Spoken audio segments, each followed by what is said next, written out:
Good morning, student. Today we discuss quantitative aspects of electrolysis and Faraday law. Now let us discuss Faraday first law of electrolysis. According to Faraday first law of electrolysis, the amount of substance deposited or liberated at any electrode is directly proportional to the quantity of electricity passed. I repeat again, the amount of substance deposited or liberated at any electrode is directly proportional to the quantity of electricity passed. Suppose W is the mass of substance and Q is the quantity of electricity, then W is directly proportional to Q. W is equals to ZQ, where Z is equal to electrochemical equivalent. Z is equal to electrochemical equivalent. But we know that Q is equals to IT. Put in above equation, we get W is equals to ZIT. So these are the two expressions for Faraday first law of electrolysis. I repeat again, according to Faraday first law of electricity, the amount of substance deposited or liberated at any electrode is directly proportional to the quantity of electricity passed.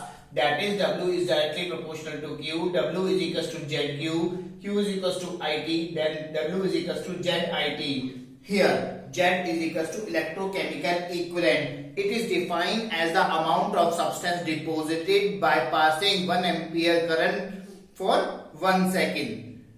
Z can also be calculated by dividing equivalent weight of substance by 96500. Z is equals to equivalent weight of substance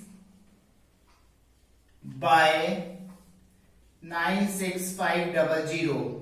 Now the question arises, how we calculate equivalent weight?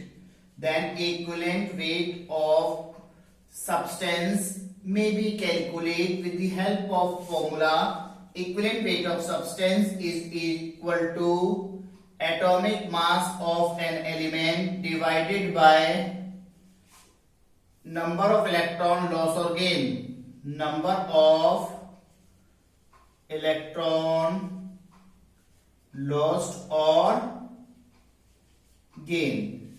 So with the help of this formula, we can calculate electrochemical equivalent. I repeat again, electrochemical equivalent is defined as the amount of substance deposited by passing 1 ampere current for 1 second.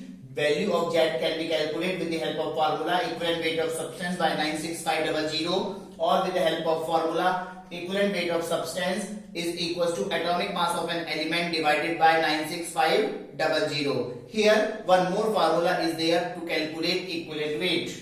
Equivalent weight is also calculated with the help of formula amount of substance by quantity of electricity into 96500. This formula is also used to calculate equivalent weight. Here one thing must be noted. 1F means 1 farad is equal to 96,487 coulombs. But for simplicity, we can write 96500 coulombs.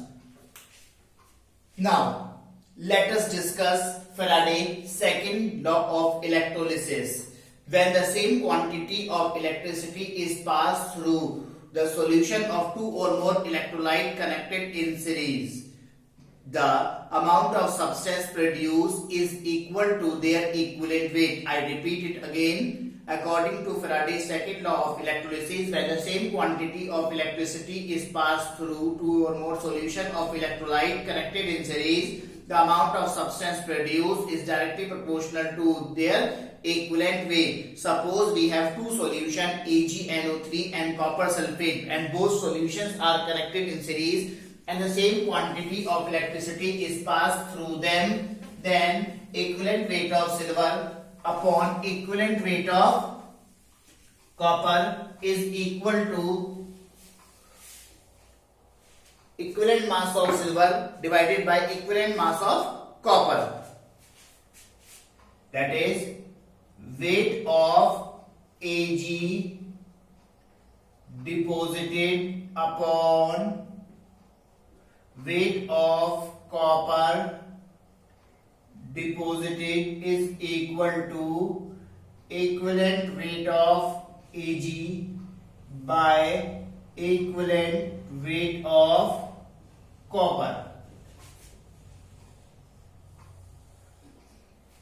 I repeat it again. According to Faraday's second law of electrolysis, when the same quantity of electricity is passed through two or more solutions connected in series, the amount of substance produced is equal to their equivalent weight. Suppose we have a AgNO3 and copper sulfate solution. Both solutions are connected in series and the same quantity of electricity is passed through them. Then weight of silver deposited over weight of copper deposited equal to equivalent weight of silver by equivalent weight of copper. Now let us discuss numerical based on Faraday's law.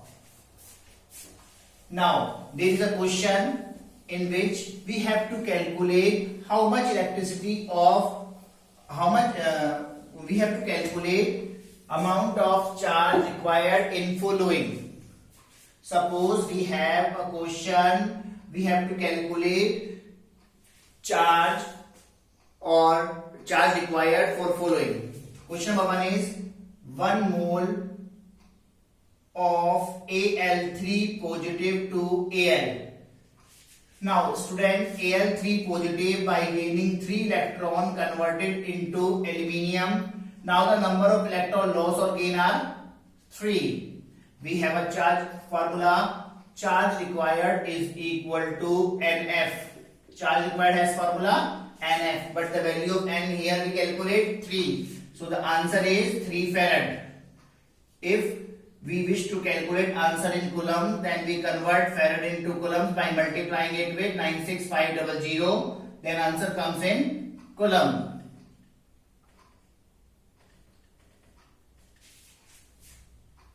Now let us take one more example. Suppose in the second question we have to convert 1 mole of Cu double positive to Cu. We have to calculate charge required. As we know, Cu double positive on gaining 2 electron converted into copper. Here the number of electron loss or gain are 2. We have a formula. Charge required is equal to NF. But here the N is 2, F is here, multiply by 96500, then we get answer.